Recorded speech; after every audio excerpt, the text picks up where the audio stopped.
Bonjour. La brève du leadership d'aujourd'hui va porter sur une réaction que j'ai pu observer en séminaire il n'y a pas si longtemps que ça, où à un moment j'ai été amené à dire, moi je souscris à une philosophie dans la vie, c'est qu'il faut savoir être positivement feignant. Et là j'ai vu les participants dont les yeux se sont mis à briller et à s'interroger. Et donc en questionnant, en disant mais qu'est-ce que ça signifie pour vous, qu'est-ce qui fait que ça vous amène à vous questionner et à réagir de la sorte. En fait, j'ai perçu qu'il y avait une sorte de décalage entre feignant et positivement. Et pour moi, ce qui était une forme d'évidence m'a amené à me questionner, à m'interroger et peut-être à devoir expliquer ce que j'entendais par ça. En fait, managérialement, professionnellement, mais également humainement, être positivement feignant, c'est savoir beaucoup travailler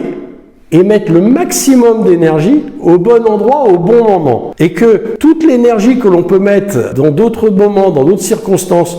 sans avoir vraiment l'assurance que ça produise beaucoup de résultats, eh bien, c'est probablement une perte de temps et une perte d'énergie et beaucoup de fatigue à l'arrivée. Et en fait, cette réflexion, elle est aussi venue il y a peu de temps dans un échange que j'ai eu avec une personne que j'accompagnais en coaching et qui se questionnait sur le fait que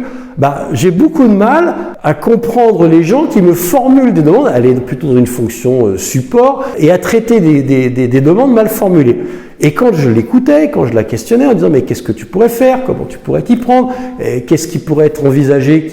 pour clarifier les demandes de tes interlocuteurs qui toi te mettraient dans une situation de confort, je voyais bien que c'était pas si évident que cela pour elle d'aller vers une forme d'outillage de ses interlocuteurs qui aurait permis d'être plus clair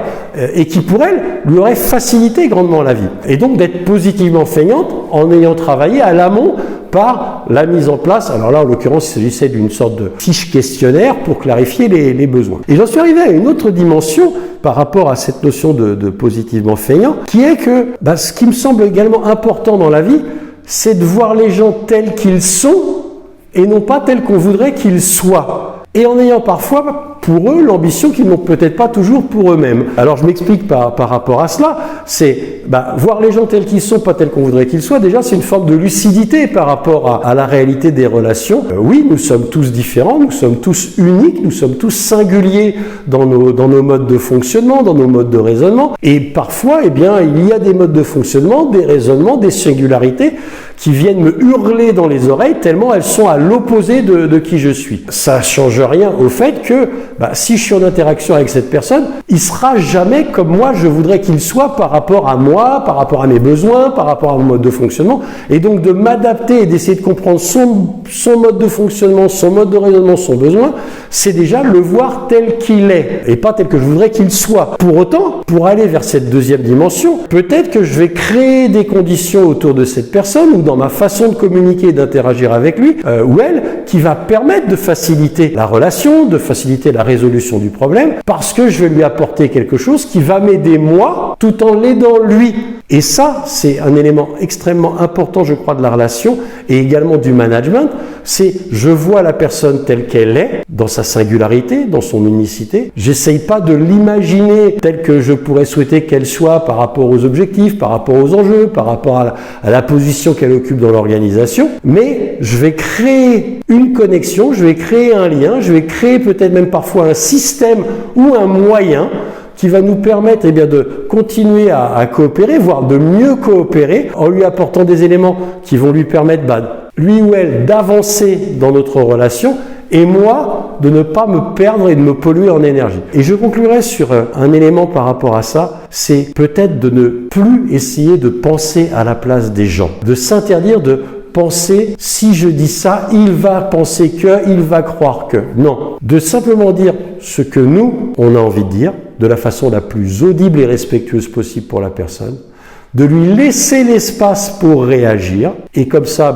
au travers de sa réaction, j'aurai une idée peut-être un peu plus précise de ce qui se passe dans sa tête, de comment la personne reçoit la chose,